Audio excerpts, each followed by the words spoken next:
రచన సురేఖ పులి. కథాపఠనం మల్లవరపు సీతారాం కుమార్. సవ్యసాచి 35వ పుట్టినరోజు గుడికి వెళ్ళి పూజ చేయించుకున్నాడు. అమ్మా, ప్రసాదం తీసుకో అంటూ భూదేవి కాళ్లకు దండం పెట్టుకున్నాడు. ఈ ఏడాదైనా నీ పెళ్లి జరిగితే బాగుండును అని ఆశీర్వదించింది. చెల్లెళ్ళిద్దరూ అన్నయ్యకు పుట్టినరోజు శుభాకాంక్షలు తెలిపి ప్రసాదం తీసుకున్నారు. తండ్రి చనిపోవడంతో కుటుంబ భారం మోస్తూ ఓవైపు చదువు సాగిస్తూ సవ్యసాచి ఇద్దరి చెల్లెళ్ల పెళ్లిళ్లను చేశాడు.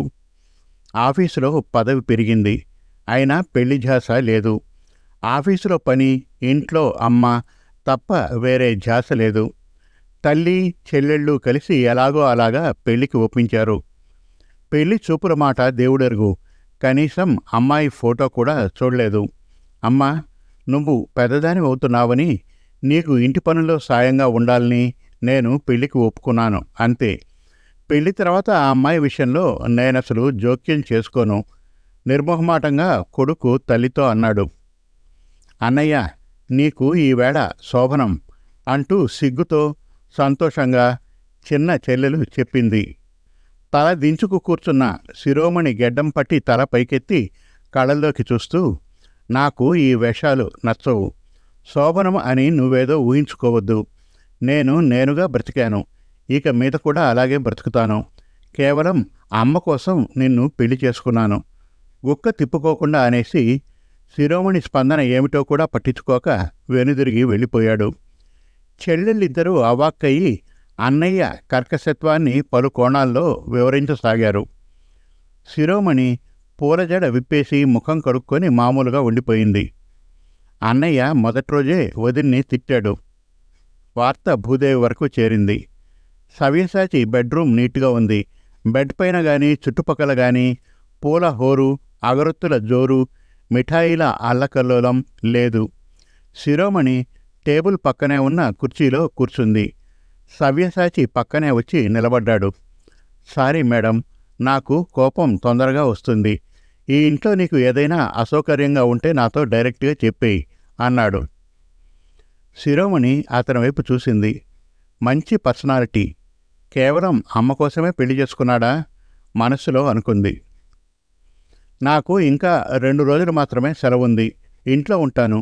నేను చేసి పెట్టే పని అంటే నీ షాపింగ్ వంటివి ఉంటే చెప్పు అని క్షణంపాటు జవాబు కోసం చూసి, మనిద్దరం ఒకే గదిలో పడుకోకుంటే అమ్మతో చాలా గొడవ. అమ్మకు విరుద్ధంగా ఏమి జరిగినా ఇల్లంతా గోలగోలగా ఉంటుంది. అందుకే ఓకే, గుడ్ నైట్ అని మంచం ఎక్కాడు. ఇంచుమించు సమవయస్కురాలైన వధువు భర్త అంటే ఇలా ఉండాలి అని కలల్లో ఎప్పుడూ తేలిపోలేదు. ఇంటి పెత్తనం వహించి చెల్లి తమ్ముడు పెళ్ళిళ్ళు చేసిన కన్య ప్రవరాఖ్యుడి వైపు దారితీసింది. మంచం పైన తనకంటూ కొంచెం స్థలం వదిలిన భర్తకు శరీరం తగిలేలా పడుకుంది. నిద్ర కోసం తంటాలు పడుతున్న పురుషుడికి చొరక తగిలింది. స్త్రీ కోణంలో శృంగార సహజీవనానందం తెలుసుకున్నాడు. ఇంటి పనులు, వంట పనులు, అత్తగారి సేవలు, శ్రీవారి ముచ్చట్లు తీరుస్తూ శిరోమణి ఉద్యోగానికి వెళుతూ కాలాన్ని సునాయాసంగా గడిపేస్తుంది. పుట్టినిల్లు వదిలి తనను నమ్ముకుని వచ్చిన శిరోమణికి ఆత్మబంధువై ప్రతి పనిలోనూ సవ్యసాచి సహకరిస్తున్నాడు. సిరి, నేను దోశలు వేసుకుంటాను, నువ్వు తొందరగా బయలుదేరు, నిన్ను బస్టాండ్లో డ్రాప్ చేస్తాను అని హడావిడి చేశాడు సవ్యసాచి. దోశపిండి కొంచెం పలచబడ్డది సవ్య, నీకు ఇబ్బంది, నేనే వేసిస్తాను. అంతగా దోశలు రాకపోతే అమ్మ సాయం తీసుకుంటాను, లేకుంటే టీ బిస్కెట్స్తో నా బ్రేక్ఫాస్ట్ అయిపోతుంది. పద పద, బయలుదేరు అంటూ బైక్ స్టార్ట్ చేశాడు.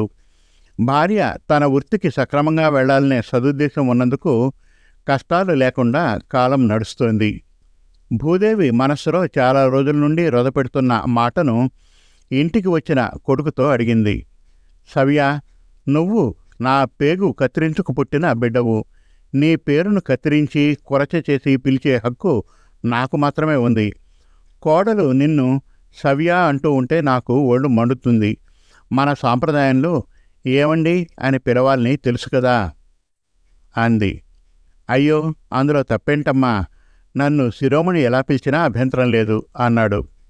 నీకు లేదేమో, నేను పెద్దదాన్ని, నాకు నచ్చదు తేల్చి చెప్పేసింది. అమ్మ వేసిచ్చిన దోశలు తిన్నాడు. ఇంకా భూదేవి సణుగుడు అయిపోలేదు. నువ్వు భర్తగా కొంచెం అధికారం చూపెట్టాలి. సిరి సిరి అని పెంపుడు కుక్కలా ఆమె వెంట నువ్వు తిరుగుతూ సొల్లు కార్చకో, అర్థమైందా? అమ్మకు ఏం చెప్పి నచ్చజెప్పాలి? శిరోమణిపైన ఏ కారణం లేకుండానే అత్త పోరు జులుం సాగిస్తూనే ఉంది. అయినా చూసి చూడనట్లు ఊరుకుంటున్నా సిరి కూడా అంతగా పట్టించుకోదు. అమ్మా ప్లీజ్, శిరోమణి వలన వేరే ప్రాబ్లమ్స్ ఉంటే చెప్పు. ఈ చిన్న చిన్న అర్థం లేని కారణాలతో మనస్సు పాడు చేసుకోకు నచ్చజెప్పాడు. అంతే, ముక్కు చీదేసి అలిగి అన్నం మానేసింది. విధి లేక పేగుబంధం మెలిపెట్టలేక అలక తీర్చాడు. ఏమండి అంటూ సంబోధన ప్రారంభమైంది. ఏమేవ్ ఓసేవ్ అని అనలేదు. ఎందుకంటే సిరి తన మనసిరిగిన ప్రియురాలు, ప్రాణంతో సమానం. శిరోమణి సమయానికి బస్సు అందుకోలేకపోతే తాను వెళ్ళవలసిన లోకల్ ట్రైన్ మిస్ అవుతుంది. ఒకదానికి మరొకటి లింక్. అందుకే శిరోమణిని ఇంటి నుంచి బస్టాప్ వరకు వదిలి బస్సు ఎక్కిన తర్వాత ఇంటికి వచ్చి తన పనులు చూసుకొని ఆఫీస్కు వెళ్తాడు. ఇది దినచర్య భాగమే. ఇద్దరి సామరస్యం చూస్తూ ఉంటే కొడుకు దూరమైపోతున్నాడనే భూదేవి భావన. రోజురోజుకు ఆ భావన పెరిగి బాధకు దారితీసింది. భార్య విలువను పెంచి తనను నిర్లక్ష్యం చేస్తున్నాడనే దిగులు. గుండెలో గుండు సూది గుచ్చినట్లుగా ఉంది. ఇంట్లో కూరలు తరిగే కత్తి మొండిబారిన క్రమంలో భూదేవి ఓ మధ్యాహ్నం వేళలో ఇంటి ముందు సైకిల్ పైన వచ్చిన కత్తులబ్బీతో చాకు పదును పెట్టించింది. పదును తెలియక భర్తకు దొండకాయ వేపుడు ఇష్టమని చకచకా తరుగుతూ ఉన్న శిరోమణి వేలు కసక్కిన తెగి అమ్మా అని బాధ స్ఫురించే భార్య కంఠం వినగానే సవ్యసాచి చప్పున శిరోమణి రక్తం కారుతూ గాయమైన చూపుడు వేలును తన నోట్లో పెట్టుకొని భార్య వైపు ఓదార్పుగా చూశాడు. సవ్య, నీకేమైనా పిచ్చెక్కిందా? గాయమై రక్తం కారుతూ ఉంటే పసుపు రాసుకోవాలి, లేదంటే ఆయింట్మెంట్ పూసుకోవాలి. ఆవిడ రక్తం తీయటి చక్కెరపాకం అనుకున్నావా నోట్లో పెట్టుకుని చప్పరిస్తున్నావు? అత్తగారి అదిలింపుకు చటుక్కున భర్త నోట్లో నుంచి వేలు లాక్కుంది. గబగబా సవ్యసాచి ఆయింట్మెంట్ తెచ్చి గాయమైన వేలికి పూసి ఫస్ట్ ఎయిడ్ బ్యాండ్ చుట్టాడు. పక్కనే ఉన్న డైనింగ్ కుర్చీని లాగి కూర్చోబెట్టాడు. ఈరోజు నువ్వు ఆఫీస్కు వెళ్లకు, కూర నేను చేస్తాను. కూరేం కర్మ, వంటంతా నేనే చేస్తాను. ఎలా చేయాలో నువ్వు కొంచెం గైడ్ చెయ్యి. కత్తుల కోతలు మా ఆడవాళ్ళకు మామూలే, ఇంత దానికి ఆఫీస్ మానేయాలా? నాకు ఎన్నిసార్లు వేడి తగలేదు, చేతులు కాల్లేదు. నన్ను వంట మానిపించి నువ్వు చేసావా? ఏదో సామెత చెప్పినట్లు పుడుతూ పుత్రులు, పెరుగుతూ శత్రువులు. భూదేవి కోపం ఆగలేదు. ఇది వరకు అమ్మ తోడిదే ప్రపంచం. కానీ ఇప్పుడు కొడుకు మారిపోయాడు.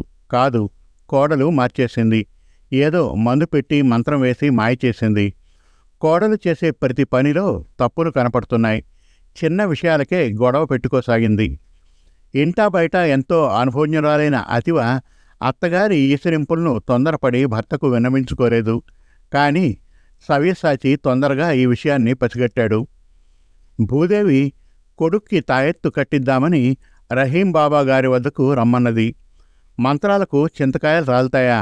మొదటిసారి అమ్మపై నోరు చేసుకున్నాడు. అమ్మ కూడా ఒక స్త్రీ, సాటి స్త్రీని. అందున అమ్మ చెల్లెళ్ళు ఏరుకోరి ఎంపిక చేసిన శిరోమణి నా భార్యను, కోడల్ని ప్రేమగా మమకారంతో ఎందుకు చూడలేకపోతోంది? అమ్మ తన పెద్దరికాన్ని నిలబెట్టుకోవాలి. స్త్రీ బాల్యంలో తండ్రిపైన, యవ్వనంలో అన్నదమ్ములపైన, వివాహితగా భర్తపైన, వృద్ధాప్యంలో కొడుకులపైన ఆధారపడినట్లే పురుషుడు కూడా బాల్యంలో తల్లిపైన, యవ్వనంలో అక్క చెల్లెళ్లపైన, వివాహితుడిగా భార్యపైన, వృద్ధాప్యంలో కోడలిపైన ఆధారపడతాడు. జగమెరిగిన సత్యమిది. ఈ వ్యతిరేక ఆలోచనలు ఎందుకు? కలిసి జీవిస్తున్న క్రమంలో అర్ధాంగి అంటే ప్రేమ పెరిగి శాఖోపశాఖలుగా విస్తరించే ప్రక్రియలో తృప్తి వలన కలిగే సుహృద్భావంతో సదా వినమ్రుడినై ఉండాలనిపిస్తుంది. బయటకు చెబితే చిన్నతనంగా భావించేవారు 4 గోడల మధ్య భార్యలకు అడుగులకు మడుగులుతారు. కానీ నాలాంటి కేర్నాట్ మనిషి ఇంటా బయట అన్ని వేళలా భార్యకు అన్ని విషయాల్లోనూ సహకరించాలని అనుకుంటారు.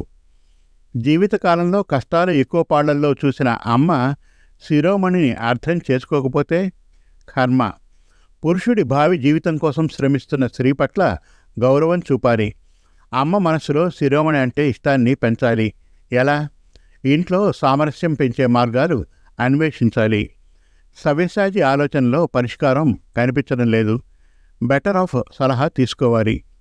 కోడల మూలంగా తల్లిపడే సంక్షోభాన్ని కొడుకు భార్యకు విన్నవించాడు. సవ్యసాచి మనస్సును అర్థం చేసుకున్న శిరోమణి ఇలా చెప్పింది: గాలితో పాటు దుమ్ము కూడా మనల్ని చేరుతుంది. దుమ్మును దులిపేసుకుంటాం. నేనంటే మీకు ఇష్టం ఉన్నా అత్తగారికి అయిష్టం. ప్రతి పనిలో లోపాలు వెతుకుతారు. దీనికి 2 పరిష్కారాలు.